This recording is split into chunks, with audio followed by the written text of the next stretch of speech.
সাংসদ আনোয়ারুল আজিম আনারকে হত্যার আগে নগ্ন দেহের ছবি তুলে তার কাছ থেকে টাকা আদায়ের চেষ্টা করা হয়েছিল বলে জানিয়েছেন গোয়েন্দা পুলিশ প্রধান।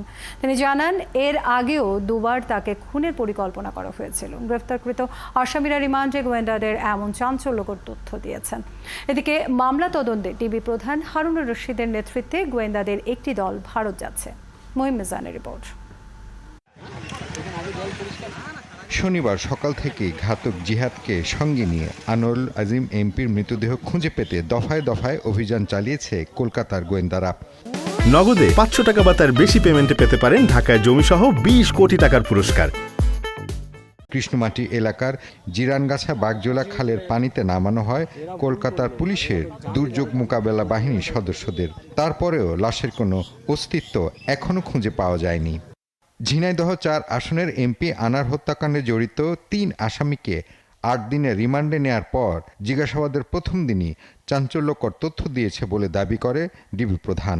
সংবাদ সম্মেলনে তিনি বলেন, আগে দুবার, এমনকি নির্বাচনের আগেও একবার আনারকে হত্যার পরিকল্পনা করা হয়েছিল। ওই দস্তাবেজের এক পর্যায়ে তাকে একটা ক্লোরোফর্ম মানে চেতনানাশক তার মুখে নাকে দিয়ে দেয়, দিলে চেতনানাশক হয়ে যায়। তখন তারা ছবি তুলেছে তার নোট, কিন্তু পরবর্তী পর্যায়ে তার আর জ্ঞান ফিরে নাই।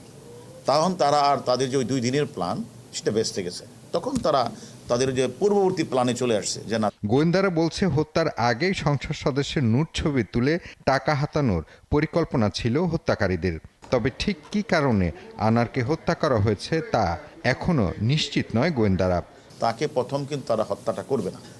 প্রথম তাকে হানি টেপের মতোই তাকে মানে ভয় দেখাবে, তাকে নোট ছবি তার যে নোট ছবিটা তারা তুলে এই ছবিটা দিয়ে তাকে 2 দিন ব্ল্যাকমেল করবে। অর্থাৎ তার কাছ থেকে, তার ইন্ডিয়া যে বন্ধুবান্ধব তাদের কাছ থেকে অথবা বাংলাদেশ থেকে হুন্ডির মাধ্যমে টাকাটা নিয়ে আসবে শাহিন, একে যত কোটি টাকায় পারে। কিন্তু তাদের মূল উদ্দেশ্যটা ছিল তাকে হত্যা করবে। হত্যাকাণ্ডের জট খুলতে ইতিমধ্যে ভারতীয় পুলিশের একটি দল ঢাকায় রয়েছে, জিজ্ঞাসাবাদ করছে রিমান্ডে থাকা আসামিদের। রবিবার ডিবি পুলিশের অতিরিক্ত কমিশনারের নেতৃত্বে গোয়েন্দাদের একটি দল ভারতে যাবার কথা রয়েছে। মহিম মিজান, ৭১, ঢাকা।